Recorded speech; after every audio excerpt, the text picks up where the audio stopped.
right here at Read With Me, where we read self-help books together to make up a better version of ourselves.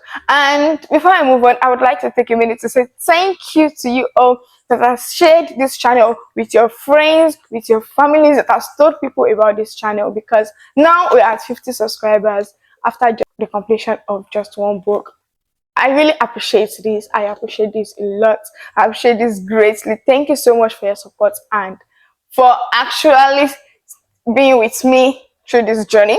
Yeah, this is way 200. If you haven't subscribed and you're just coming across this video, please do well to hit the subscribe button and tell your friends and families about this channel, because this is a channel that we all need in our circles to help us grow together. It's a channel where we read self-help books together to help us be better version of ourselves. And the last book we read was 31 Days to a Happier Version of You. We selected that book so that we would be able to see steps we can take and see that reading is part of the steps we can take to be a better version of ourselves and to become happier. Because when you're a better version of yourself, you will surely be happy. So this book we'll be starting now to read is The Almighty Psychology of Money. The Almighty Psychology of Money. That's the book we'll be reading. It's an international bestseller, and the author of the book is Morgan Housel.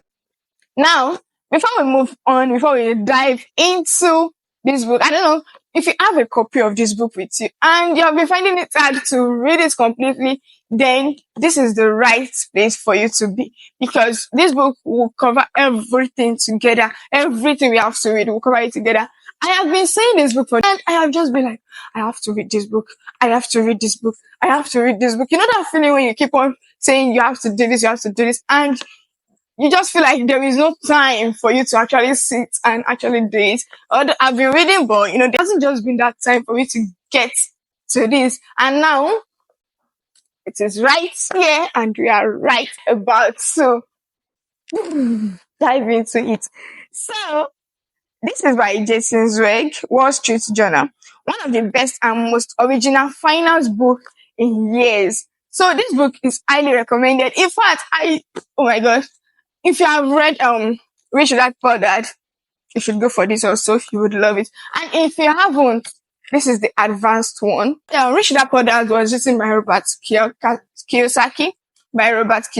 And to me, I feel like this is the next step for you. So before we start, we'll be reading everything that is written at the back of the book. This is review by some well-known authors, and we also have the blurb of the book at the back of the book here. So which should I start with? Let's start with the blurb. The blurb says, doing well with money isn't necessarily about what you know. It's about how you behave.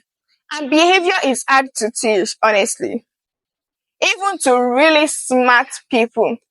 Money, investing, personal finance, and business decisions is typically taught as a math-based field, where data and formulas tell us exactly what to do. But in real world, well, people don't make financial decisions on a spreadsheet. They make them at the dinner table or in a meeting room where personal history, your own unique view.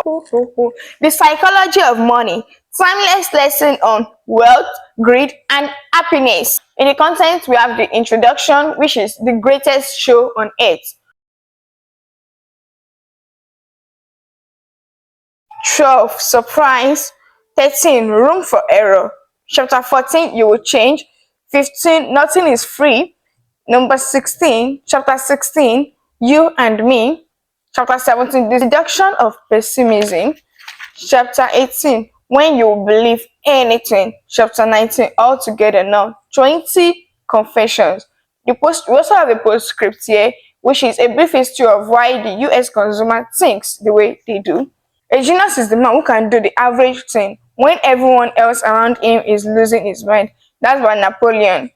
The world is full of obvious things which nobody by any chance ever observes. That's Sherlock Holmes.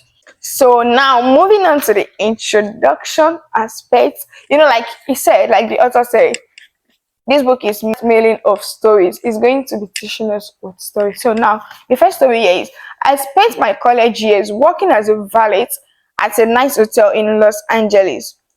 One frequent guest was a technology executive. He was a genius, having designed and patented a key component in Wi-Fi routers in his 20s. He had started and sold several companies. He was widely successful. He also had a relationship with money that described as a mix of insecurity and childish stupidity. He carried a stack of $100 bills several inches thick. He showed it to everyone who wanted to see it and many who didn't. He bragged openly and loudly about his wealth. One day, he handed one of my colleagues several $1,000s of cash and said, "Go to the jewelry store down the street and get me a few $1,000 gold coins." An hour later, gold coins in hand, the tech executive and his buddies gathered around by a dock overlooking the Pacific Ocean. Then they proceeded to throw the coins into the sea, skipping them like rocks, cackling as they argued whose went furthest just for fun. Days later, he shattered a lamp in the hotel's restaurant. A manager told him it was $500 lamp and he had have to replace it. "You want $500? The executive asked incredulously, while pulling a brick of cash from his pocket and handing it to the manager. "Here is $5,000. Now get out of my face and don't ever insult me like that again." You may wonder how long this behavior could last, and the answer was not long. I learned years later that it went broke. The premise of this book is that doing well with money has a little to do with how smart you are and a lot to do with how you behave. And behavior is hard to teach, even to really smart people. A genius who loses control of their emotions can be a financial disaster. The opposite is also true. Ordinary folks with no financial education can be wealthy if they have a handful of behavioral skills that have nothing to do with formal measures of intelligence. I hope you're enjoying this book because I am. Financial outcomes are driven by luck, independent of intelligence and effort. Financial success is not a hard science. It is a soft skill where how you behave is more important than what you know. So, moving on, we are still under the introduction. History never repeats itself, man always does. It applies so well to how we behave with money. That's the end of the introduction. See you all at our next reading. Bye.